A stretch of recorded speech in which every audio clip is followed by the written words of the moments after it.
Vamos a cambiar de tema nosotros porque se conoció la autorización del traslado de Milagro Sala, lo contábamos en los títulos, una noticia significativa y muy importante. Por eso aquí estamos con Alejandro Garfagnini, es integrante de la Tupac Amaru, la organización de Milagro Sala. Bienvenido.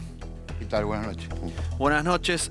No, todavía no se confirmó, o sea, se autorizó, pero están aguardando que se efectivice. ¿Qué falta para que eso finalmente No, suceda? nada, el miércoles estaría viniendo Milagro al Hospital Italiano Sí, de La Plata. de La Plata ¿Cómo la van a trasladar? con una ambulancia del Hospital Italiano. ¿Desde Jujuy hasta aquí? No, en avión. Ah, en avión y después una lógicamente en avión y después con una ambulancia del Hospital Italiano. ¿Qué tratamiento le van a hacer en el hospital? Bueno, lo que indicaron los médicos, digamos. Yo cuestiones médicas no conozco mucho, Sí. pero me hablan de que tendrían que colocarle 2 o 3 stents, producto de la patología que tiene, de la trombosis, que es algo que hace más de un año que tiene y que no evolucionó y no pudo resolver con tratamiento y no hay en Jujuy clínica o hospital que pueda hacer ese tipo de operaciones para restablecerla. Entonces, bueno, se decidió que se haga en el Hospital Italiano y bueno, la verdad que hace más de un año más o menos que nosotros venimos pidiendo que esto se resuelva. Veníamos con negativas desde del juez hasta que llegó una situación muy límite, el estado de salud de Milagro. Se hinchaba, Es un tema delicado. Sí, es un tema delicado porque... Por eso me llama la atención. ¿Un año tardaron en llevar adelante la autorización? Nos negaron el traslado sistemáticamente porque la fiscalía se oponía hasta llegar a un límite que fue y que bueno. Y al final el juez aceptó y el miércoles estaría internándose y esperemos que rápidamente se restablezca, ¿no? Digamos, nos dicen que el Hospital Italiano de La Plata tiene toda la complejidad para que eso se pueda resolver, ¿no? ¿Cuál es el estado de ánimo de ella después de recibir esta noticia? El estado de ánimo de ella no es bueno desde las situaciones, porque todo empeoró también con la muerte del hijo, el fallecimiento de su marido hace muy poco. Bueno, fue una cosa tras de otra, el encierro, el hostigamiento de 8 años de encierro. Bueno, no fue un encierro normal, fue un encierro con muchas situaciones de hostigamiento, sobre ella y sobre otros compañeros de la organización que también estuvieron presos durante muchísimos años y bueno, y ella obviamente como la referente de la organización lo tiene sobre su lomo, ¿no? 8 años de encierro. Aparte del aspecto político, de ser una detenida política, ¿pensás que hay una discriminación particular por su carácter, su origen originario, valga la redundancia, por ser jujeña, por representar a los más pobres? Porque también hay otros detenidos políticos que no han estado tanto tiempo encarcelados. Yo creo que hay una cuestión de ensañamiento sobre Milagro por lo que significó Milagro en la posibilidad de construir colectivamente una organización que le dé respuesta a los problemas básicos que tiene hoy la Argentina y que tenía en su momento Jujuy, que es el trabajo, la salud, la educación, que ha generado miles y miles de viviendas, por más que quieran decir lo contrario, estigmatizarnos, difamarnos. Las viviendas están ahí, cualquier persona que fue a Jujuy las pudo ver, los polideportivos también, las fábricas también, bueno, todo el desarrollo colectivo que generó una organización social, creo que es peligroso para los dueños de la Argentina. Y creo que a través y bueno, creo que el ensañamiento a Milagro tiene que ver con eso también, ¿no? Bueno, con la capacidad que tiene Milagro de organizar a los humildes de la Argentina. Eso después de esto que ustedes calificaron como un avance, ¿qué chances ves vos de que se avance hacia la libertad de Milagro? Milagro debería haber estado libre el primer día de gobierno de Alberto Fernández. Y nosotros creemos que tiene que estar libre inmediatamente. seguimos insistiendo lo mismo, seguimos ¿Está atada a pensando los lo tiempos mismo. políticos? Bueno, sí, qué sé yo, los tiempos políticos son... Sí, siempre están atados a los tiempos políticos, pero no coincido mucho con los tiempos políticos porque son bastante inhumanos e insensibles. Creo que Milagro no solamente tendría que estar libre, sino tendría que ser reivindicada la figura de Milagro como ejemplo para resolver los problemas que tiene la Argentina hoy, el 40% de hambre, el 9% de indigencia, la mitad de nuestros pibes pobres. Bueno, me parece que Milagro expresa una agenda popular para resolver esos problemas. Ahora te voy a preguntar un poquito sobre esto Sí. que vos estás contando, pero vamos a escuchar a Milagro, que habló sobre este traslado y también sobre la campaña electoral. Lo votaría Massa, porque creo que no hay otra alternativa que no sea Sergio Massa, ¿no? Y la verdad que sigo complicada y no veo una luz de esperanza donde pueda cambiar la historia, ¿no?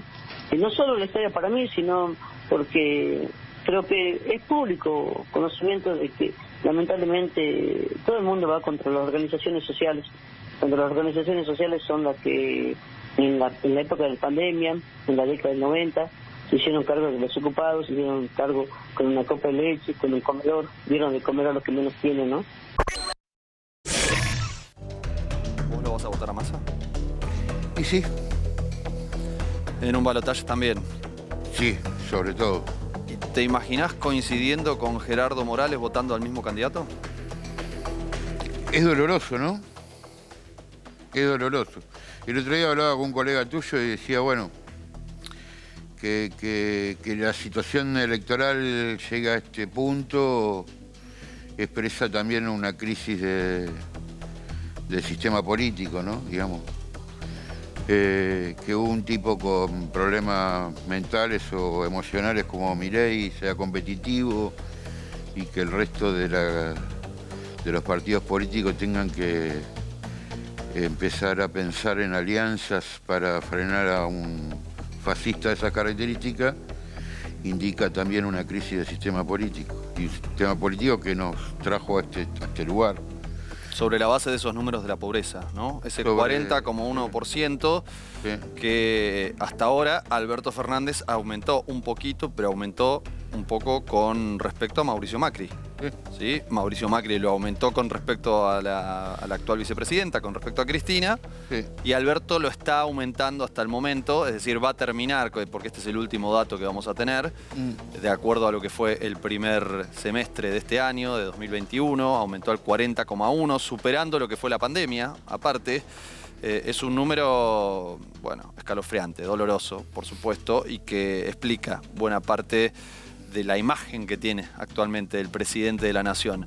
Ahora, la pregunta es, las medidas que anunció el ministro Sergio Massa, el candidato a presidente del oficialismo de Unión por la Patria, ¿alcanzan a contener algo de eso que tiene que ver con lo que fue la devaluación y con este aumento de la pobreza? Que, dicho sea de paso, este dato que estamos viendo no incluye la devaluación y el aumentazo del 12,1% que tuvimos Del en el 22%. último dato del INDEC.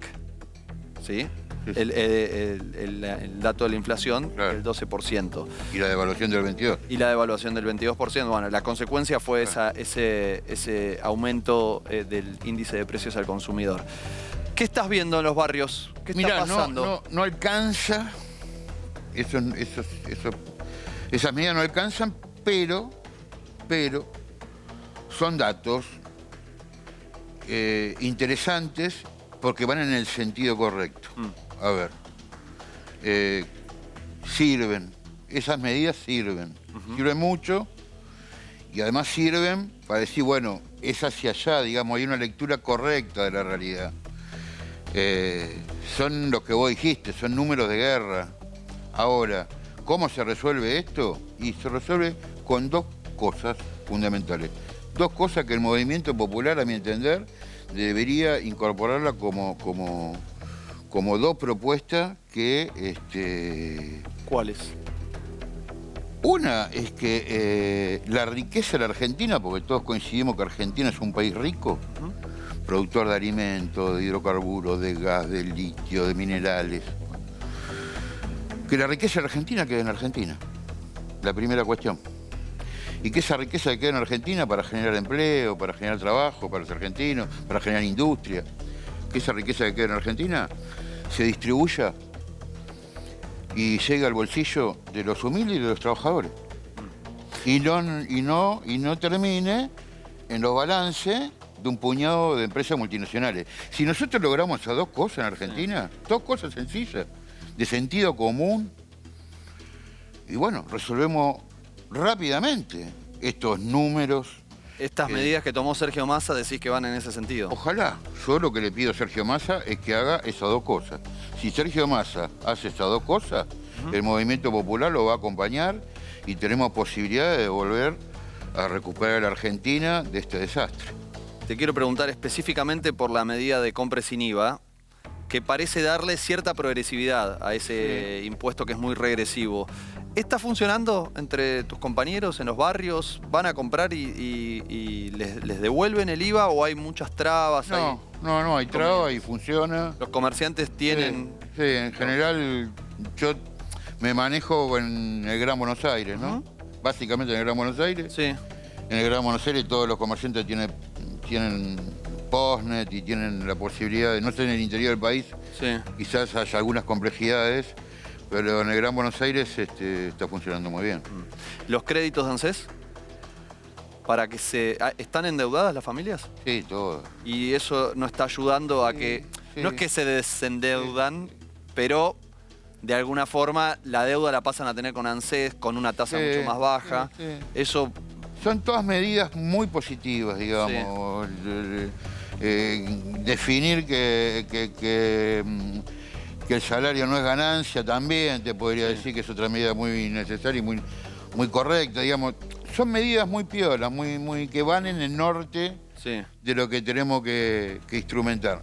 Pero lo fundamental, es lo que dijiste recién, son estas dos cosas que te dije que me parece que tienen que ser pilares de un futuro gobierno que espero que sea el de Massa y no de Coco, ¿qué pasa con el trabajo? Porque hay un fenómeno que es impactante con respecto a este dato de la pobreza y es la primera vez que sucede. Baja el desempleo y aumenta la pobreza. Incluso hay unos gráficos que si uno ve la serie y ve que la pobreza aumenta a medida que aumenta el desempleo, va acompañando. Y en los últimos años hay como un desenganche donde va aumentando la pobreza y va bajando el desempleo. ¿Cómo se refleja eso? Porque los salarios son miserables. O sea, consiguen laburo, no es que no consiguen. Sí, bueno, pero tenemos salarios miserables. Pero... Tenemos salarios miserables, tenemos compañeros. ¿A dónde trabajan? Trabajadores que están yendo a los comedores comunitarios nuestros. ¿Me entendés? O sea, ¿trabajadores formales o informales? Estoy hablando de trabajadores formales. En convenio. En convenio, de empleo de comercio, gastronómico. Bueno, hay una situación, digamos... Y después tenés el otro sector, digamos, la informalidad, que es enorme, enorme. Pero con salarios bajos, con un alto nivel de informalidad, bueno, lo que hay que reestructurar es un modelo productivo en Argentina, con salarios razonables, como los tuvimos. Tuvimos los salarios más altos de Latinoamérica, no hace mucho. Así que hay que recuperar eso, digamos. Y es en función de las dos medidas, de las dos decisiones, los dos pilares que debería tener el próximo gobierno. Que seguramente si los hace, recupere también una situación de deterioro democrático que tiene la Argentina, porque estos números son proporcionales al deterioro democrático que tiene la Argentina. La democracia es la democracia que tenemos hoy, producto también de esos números, ¿no? Todo se va deteriorando. Coco, gracias por venir y esperemos que mejore la salud de Milagro. Sí, es lo principal. Gracias. Gracias.